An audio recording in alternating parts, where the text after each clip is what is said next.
भारत की सनातन शिक्षा पद्धति सर्वश्रेष्ठ है।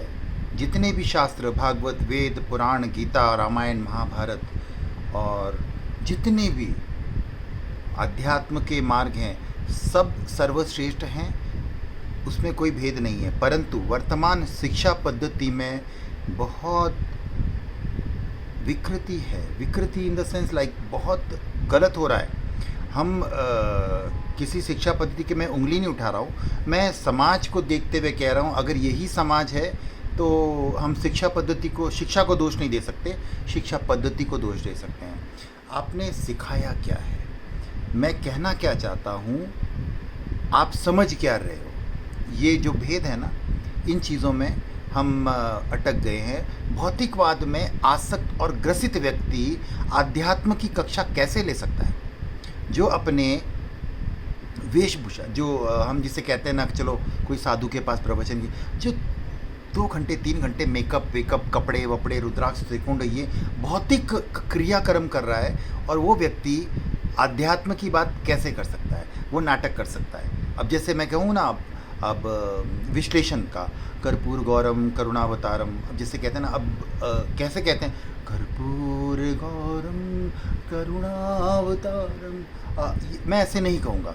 मैं आपको सिखाने वाला हूँ। मैं किसी भी तरह का नाटक करके आपको आकर्षित नहीं करना चाहता हूँ, प्रभाव नहीं दिखाना चाहता हूँ। It has to be like completely blank. आप अपने अंदर जिस वक्त ज्ञान हो जाएगा, समझ जाएंगे, भाव स्वयं उत्पन्न होंगे। आपके भाव आपके लिए इम्पॉर्टेंट है, मेरे भाव नहीं है, और मुझे प्रदर्शन नहीं करना मेरे भाव। मैं यहाँ पे समझा रहा हूँ। कर्पूर गौरम का अर्थ होता है कर्पूर जो अपने आप उड़ जाता है, जिसका कोई अस्तित्व टिकता नहीं है। तो कर्पूर गौरम करुणावतारम, करुणा का मतलब होता है भाव। परमात्मा का अर्थ होता है आत्मा। आत्मा कपूर की तरह होती है, जब हम मरते हैं तो डाइल्यूट पूरे तरह से और दृष्टिगोचर नहीं होती।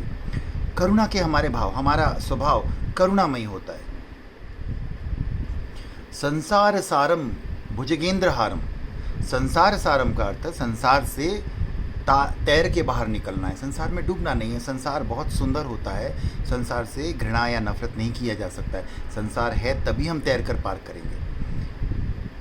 भुजगेंद्र हारम, भुजगेंद्र हारम मतलब भुजंग सर्प होते हैं, उनका हार पहना है, मतलब भुजगेंद्र का हार। हार का अर्थ परास्त भी होता है।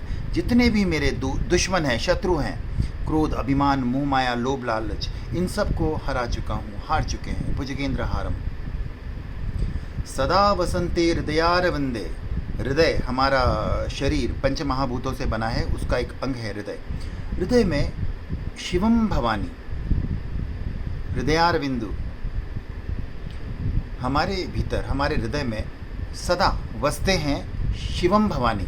शिव और शक्ति सदा बसते हैं, सदा जागृत रहते हैं। इसका अर्थ होता है, शिव का अर्थ होता है हमारा अस्तित्व, चेतन, कॉन्शियस, और भवानी का अर्थ होता है शक्ति। शक्ति और शिव इस शरीर के माध्यम से एकाकार होते हैं। तो सदा वसंतम हृदयारवंदे शिवम भवानी सहितम नमामि। नमामि का मतलब समर्पण, ये अर्थ है। अब मैंने बहुत सरल तरीके से कहा है, मैंने थोड़ा सा कॉम्प्लिकेशंस भी छोड़ दिया है। अपने भाव, अपने ज्ञान, अपनी बुद्धि का विकास करो। भाव उत्पन्न होगा तब समझ जाना आप समझ गए हो, जान गए हो। मेरे भाव मत लो, नौटंकी से बाहर निकलो। राम राम राम नहीं मत करो। आप पहले राम को पढ़ो, पूरा चरित्र समझो, राम की मनोविज्ञान को देखो, किस घटना में किसने क्या किया है इस व्यक्ति ने। जब आपको लगे कि वाव ऐसा भी होता है, इतने ऊंचे भाव भी होते हैं, तब स्वतः ही समर्पण आ जाएगा। मैं क्यों आपको बताऊं, हे राम हे राम, ये नाटक मत करो भाई। सबसे मैं कहता हूं ऐसे नाटक ना करो प्लीज़, रिक्वेस्ट है। आप सिर्फ समझाने का प्रयास करो, किसी विज्ञान को दो, भावों से किसी को ब्लैकमेल ना करो, अपनी तरफ अट्रैक्ट ना करो। फिर आप में और मदरसा छाप में फ़र्क क्या रह जाएगा यार। कृष्ण को समझाओ, कृष्ण के चरित्र को, उचिष्ट के गुणों को, पूरा विज्ञान लो ना, पूरा विज्ञान आध्यात्म क्या है, ये चीज़ों को एज इट इज़ लो। अपने भाव मत डालो प्लीज़, ज़रूरत नहीं है।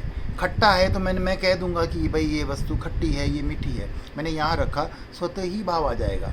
मैं क्यों बोलूँगी अरे खट्टा है, क्यों मीठा है, क्यों? Use your brain. हमारा दिमाग, मस्तिष्क हमारा आज्ञा सूचक नहीं होता।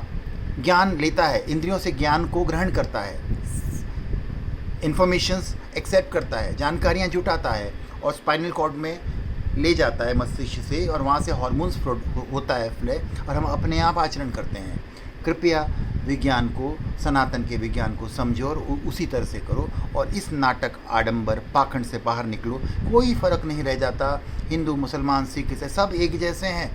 लेबल लगाने से कोई महान नहीं होता। हिंदू का लेबल, कितने हिंदू शाकाहारी है आप ये बता दो? कोई भी नहीं है। तो वो हिंदू नहीं है, वो सनातनी नहीं है भाई। नाम के नेम प्लेट लगाने से कुछ नहीं होता। लोगों ने गलत आधार कार्ड बना लिए, नकली पासपोर्ट बना, नकली सब कुछ हो गया है। तो ये नकली हिंदू घूम रहे हैं ना भारत में 50, 60, 70 करोड़, इन्हें आप जय श्री राम बोल दो। अगर आपको सनातनी हिंदू कहलाना है तो सनातनी हिंदू के मार्ग पे चलो, नहीं तो नौटंकी कभी ख़त्म होने वाली नहीं है। जय श्री राम।